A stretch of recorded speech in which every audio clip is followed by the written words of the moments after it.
Eu até tava assistindo essa semana lá a entrevista do MC Rian pro Cabrini, né? Sim. Que ele chorou pela testa. Eu vi. Né? É um negócio bem tosco. E dele falando, não, porque o restaurante da minha avó, né, vendendo carbonara, faturou 30 milhões em 18 meses. Eu falei, porra, mas que carbonara é esse, meu? Das gravatas, né, que eram aqueles promotores que tiveram cursinho pago pelo PCC, juízes, advogados, né, que não é uma visão de mundo, não é uma posição legítima, não, é uma propaganda pro crime, articulada pelo crime, né? E o Tarcísio, por receio de apanhar da imprensa, de apanhar de ONGs de direitos humanos, de apanhar de partidos de esquerda, não autorizou continuidade e novas operações nesse sentido de enfrentamento ao PCC. Foi uma leve discordância, tá, irmão? Não, mas tá tudo superado. Bem, tá superado. Quer falar por quê, irmão? Não, a gente teve a discussão lá atrás sobre a Lei Anti-Oruan, né, que foi apresentada primeiro pela Amanda Vettorazzo, vereadora lá em São Paulo, basicamente sobre proibição, né, de financiamento público para aqueles que fazem... aliciam, na realidade, pro crime organizado, né? Com propaganda para facções travestidas de shows. E aí, eu acho que você falou alguma coisa de, porra, tá preocupado com isso aí? Tem muita coisa mais importante pra preocupar. Exatamente. Ou então, não sei se era isso ou se era não dá pra aplicar, alguma coisa nesse sentido. Eu falei sobre a aplicabilidade da lei, pra falar a verdade. E aí, acho que até um amigo em comum, aí o Luciano fez uma ponte de falar, porra, não é bem desse jeito que o Pimentel tá pensando, né? Dá pra executar, é o contrato da prefeitura, é uma coisa que já... É um controle que já é feito, que teria uma coisa a mais, que agora, aliás... tem muito mais clareza, né, daquilo que a gente tá falando, tudo comprovado, porque você fez essa colocação, Oruan, Deolane, tudo que a gente falava lá atrás, que o que rebatiam do nosso discurso na imprensa era, não, mas é só, vocês querem criminalizar a cultura da periferia, primeiro como se cultura de periferia fosse cultura de crime organizado, né, que já é um puta de um preconceito, e segundo de falar, não, os cantores eles só cantam a realidade em que eles cresceram, não, uma coisa é você narrar, uma coisa é você falar que passou por aquilo, que você tá acostumado com aquilo, que aquilo foi a sua vida, outra coisa é você convidar as pessoas para fazer parte da facção e exaltar a facção, né, então... Foi esse o nosso primeiro embate. Agora, Kim, tem algo mais além disso, hein, cara? Hoje, eu vi a entrevista lá do promotor em São Paulo, que eu muito admiro também, qual é o nome dele? O promotor? Gaquia. Ele já colocando que esses influencers e também esses aí rappers, né? Eles, de fato, estão lavando milhões e milhões de dinheiro do PCC e do Comando Vermelho. Então, você colocou isso nas tuas redes... bem antes dessas prisões, né? Sim. Foi o pioneiro dessa porra, então. Sim, não, a gente começou falando primeiro sobre a propaganda e sobre o vínculo com o crime, né? Que a gente falava que é só... Não era você cantar a própria realidade, era você aliciar pro crime, mas também de pessoas que estavam envolvidas com lavagem de dinheiro, né? Eu até tava assistindo essa semana lá a entrevista do MC Rian pro Cabrini, né? Sim. Que ele chorou pela testa. Eu vi, né? É um negócio bem tosco. E dele falando, não, porque o restaurante da minha avó, né, vendendo carbonara, faturou 30 milhões em 18 meses. Eu falei, porra, mas que carbonara é esse, meu? Pelo amor de Deus. Não tem muito segredo, não, de fazer um carbonara pra você vender tudo isso em um período tão curto de tempo. Então... não só aliciamento pro crime, mas também lavar dinheiro pro crime organizado. E de um braço de propaganda, né?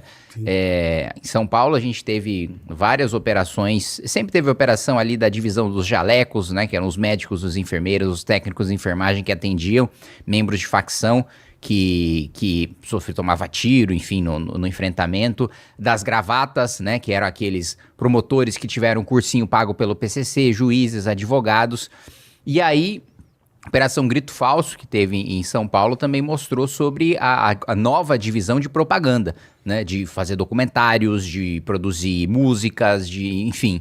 Teve até um documentário colocado na Netflix, eu não me lembro qual que foi o nome, mas em que algumas lideranças do crime organizado falaram, em que o ministro da Justiça à época falou, em que o presidente do Supremo falou sobre a precariedade da situação nos presídios. Aí depois o Ministério Público de São Paulo descobre que na realidade era uma peça de propaganda feita pelo próprio PCC, né? O PCC tem um braço de comunicação, de operação psicológica, então. Sim, e é porque... existe uma guerra para demonizar as forças de segurança, né? Como se as forças de segurança fossem um instrumento de opressão contra a população mais pobre, quando na realidade isso é propaganda do crime organizado, infelizmente às vezes vocalizados por lideranças políticas que de fato têm relação com o crime, outras vezes vocalizados por pessoas ingênuas que realmente acreditam nesse discurso e que precisa ser desmantelado, que precisa ser desmontado, né? Quando fica muito claro o elo com o crime organizado, mostra-se o viés, né? Que não é uma visão de mundo, não é uma posição legítima, não. Uma propaganda pro crime articulada pelo crime, né? O que eu sinceramente não sabia que você era pré-candidato ao governo de São Paulo. Na minha opinião, você ia se lançar novamente a deputado federal. Fez uma carreira lá muito legal, com boas ideias. Aliás, uma ideia que pode ajudar a mudar o Brasil nos próximos anos. Você é autor, né? Que é finalmente aumentar a pena por crime de furto, né? E roubo no Brasil também, né? Mas eu queria que, se você pudesse, cara, fizesse um diagnóstico da segurança pública de São Paulo. Por quê? Você vai enfrentar o Tarcísio, possivelmente. E a taxa de homicídio de São Paulo hoje é uma das menores do Brasil. Aliás, uma das menores do mundo. 5,7 homicídios para 100 mil habitantes. E o governo de São Paulo fez algo que muita gente entende como um símbolo da vitória, que é a retirada da Cracolândia, junto com a prefeitura, logicamente. Então, você pode fazer um diagnóstico de São Paulo hoje, se a coisa está indo bem ou se não está indo bem?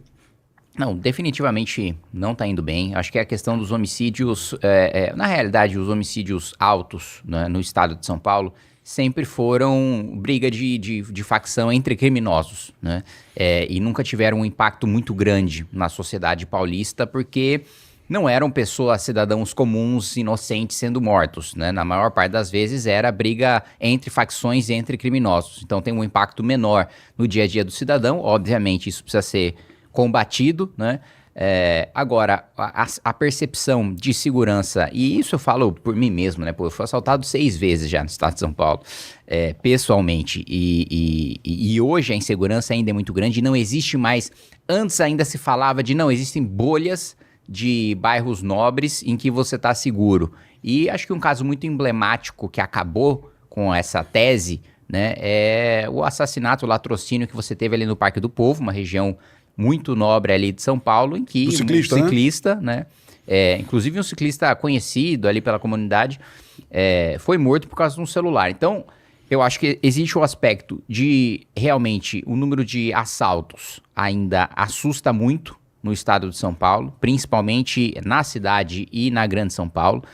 Você ainda tem cidades do interior que tem números um pouco melhores. Ali você vai para Jundiaí, para Indaiatuba, para Americana, tem cidades, Sorocaba, tem cidades, tem regiões... Ribeirão Preto inclui isso? Ribeirão Preto também, São José do Rio Preto. Tem algumas cidades no interior que tem números melhores, uma sensação de segurança melhor, mas o interior sempre teve uma sensação de segurança altíssima. Essa sensação altíssima já tá pra média alta, assim, você já não sente 100% seguro no interior. Eu sou do interior, né? Eu nasci em Salto, fui criado em Indaiatuba. Na cidade de São Paulo, a sensação sempre foi... Indaiatuba é um paraíso da segurança pública. Não, Indaiatuba realmente é uma cidade que sempre teve bons indicadores, que sempre disputou ali top 5, né? Indicadores de maneira geral, né? De saúde, de educação, de segurança do Brasil. Mas o interior, que sempre teve essa sensação maior, agora você já não está mais tão seguro. E na capital e na Grande São Paulo, ainda um problema muito grande. E em relação ao crime organizado, ao PCC, primeiro que é praticamente uma unanimidade ser anti-Tarcísio nas forças de segurança de São Paulo. Sim, Polícia Civil, Polícia Científica, Polícia Militar, Polícia Penal, né? As polícias estaduais, de maneira geral, têm uma insatisfação muito grande. E eu vejo 3 razões principais, né?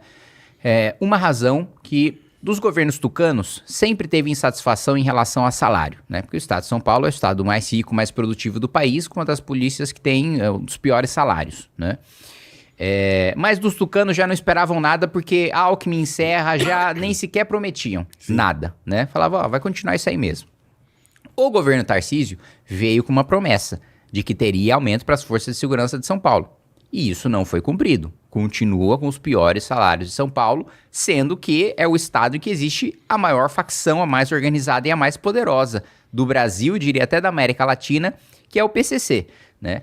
Inclusive, em janeiro eu estava em missão no Japão, né? E o ministro japonês me contava que uma das preocupações do Japão agora é o PCC, porque ele passou a exportar drogas para lá. Da mesma maneira para os Estados Unidos e para a Europa. Então, assim, chegou do outro lado do mundo, né? Chegou a já fazer convênio com a Yakuza para você ter mulas, né, levadas até o Japão e fazer, inclusive já com... Tem um número muito restrito de advogados no Japão, né? O Japão, apesar de ter cento e poucos milhões de habitantes, tem 50 mil advogados. Nem se compara com o Brasil, que tem 2 milhões, né? E começou a ter demanda por advogados que falam outras línguas, inclusive o português, para atuar nos casos no Japão. Então, assim, o estado que tem essa facção tão organizada que passou a exportar crime, tem uma das polícias mais mal pagas e com descumprimento de palavra, né? E não é por falta de orçamento, né? Porque não foi priorizado, né? O Tarcísio escolheu priorizar outras áreas que não a segurança pública em termos de orçamento. E não de orçamento só de salário, mas também de estrutura, né? Tem muito caso de colete vencido, de equipamentos obsoletos, já a gente apanhando para o crime em armamento, em tecnologia, inteligência, né? Eu, inclusive... Tem um recurso que eu encaminhei para a polícia científica. Já teve compra de cromatógrafos também, que é um instrumento importante até para você identificar a composição da droga, né? Muitas vezes o crime, ele muda a composição da droga para não estar no rol da Anvisa e aí não ser considerado droga. Então, você apreende lá 500 quilos de alguma coisa que não é considerado droga, porque não tá, aquela composição química não está prevista, e aí você precisa do cromatógrafo justamente para você fazer aquela análise, passar para a Anvisa e nas próximas apreensões já ser considerado droga. Então, tá faltando, tinha falta desse equipamento, encaminhei recursos para isso, da mesma maneira, drones para identificar, para fazer grandes operações policiais, fazer identificação até de corpos que estejam enterrados, falta, né, equipamento e tecnologia para um estado que deveria ser vanguarda nisso. Você tem na cidade de São Paulo, por exemplo, o Smart Sampa, né? O sistema que também sempre defendi, né? Que é brilhante, assim, acho que Fiquei bem impressionado, viu, Kim? É um dos maiores exemplos que a gente tem do bom uso de tecnologia para segurança pública. Mas é prefeitura, né? Prefeitura, isso que eu ia falar. Que usa inteligência artificial para reconhecer, né, a face do criminoso e aí, quando está com mandado de prisão expedido, você já prende. Isso deveria ser estendido para o Estado. Porque tem um elogio ao Nunes, isso aí, Kim? Já é um elogio ao Nunes ou não? Não, essa foi uma boa medida dele, né? Tenho algumas críticas à gestão do Ricardo Nunes, mas essa foi uma medida que eu, inclusive, quando queria disputar contra ele, né, nas últimas eleições em que meu partido não deixou, mas graças a Deus agora não tem nenhum partido que não me deixe fazer nada, que eu tenho meu próprio partido e agora disputo o cargo que nós quisermos, não tenho a menor dúvida de que a gente vai ocupar os maiores da República. Um dos pontos que eu colocava era esse, né? Ele já era prefeito e falou, olha, tem que implementar esse sistema, né? Na época ainda tinha alguma discussão, mas não é um estado policial, né? Você vai ter o seu rosto reconhecido. Eu falei, gente, é uma questão de segurança. Primeiro que já tem câmera, né? Nos monitorando na rua a todo tempo, né? Ter a inteligência artificial para reconhecer o rosto só vai proteger o cidadão. Isso é pacificado hoje, né? Isso todo mundo já aceita, todo mundo vê que funciona. Isso deveria ter no estado de São Paulo inteiro. No estado de São Paulo hoje tem o Muralha Paulista, né? Mas é para identificação de placa fria, de moto roubado, furtado, que... Primeiro que hoje, né, o furto de carros e de motos já não é o principal crime, já foi o principal crime no estado de São Paulo, não é mais. E segundo que a identificação no estado todo, porque hoje, alguns municípios, por exemplo, São Caetano, tem esse sistema, igual tem a cidade de São Paulo. O criminoso sai do estado? Não. Ele sai da cidade. Sim. Ele não tá mais na cidade de São Paulo, foragido não tá mais na cidade de São Paulo, não tá mais em São Caetano, não tá mais em Indaiatuba, não tá mais em outras cidades que tem esse sistema. Mas nós precisamos expulsar do estado, né? E idealmente do país. Sim. Mas, falando do estado de São Paulo, esse sistema precisaria existir de maneira geral. E um outro ponto, outra reclamação que eu escuto, é de que, por um racha interno que nós tivemos no PCC, dentro do estado de São Paulo, que inclusive ensejou a operação no litoral, né, a Operação Verão, nós tivemos uma oportunidade histórica de diminuir significativamente e de aumentar a divisão e a fragmentação dentro do PCC, fazendo uma operação de limpa, né? E o Tarcísio, por receio de apanhar da imprensa, de apanhar de ONGs de direitos humanos, de apanhar de partidos de esquerda, não autorizou continuidade e novas operações nesse sentido de enfrentamento ao PCC. Eu não teria receio nenhum, né? Aliás, o meu histórico já demonstra isso. Enquanto deputado, não tive nenhum receio de enfrentar polêmica, de enfrentar porrada, de enfrentar pauta impopular, de enfrentar processo, de enfrentar ameaça de morte. Nunca tive problema com isso e não teria, né, no governo do estado para autorizar essas operações. Então, de maneira geral, falando de segurança, eu colocaria esses dos principais problemas que hoje nós temos no estado.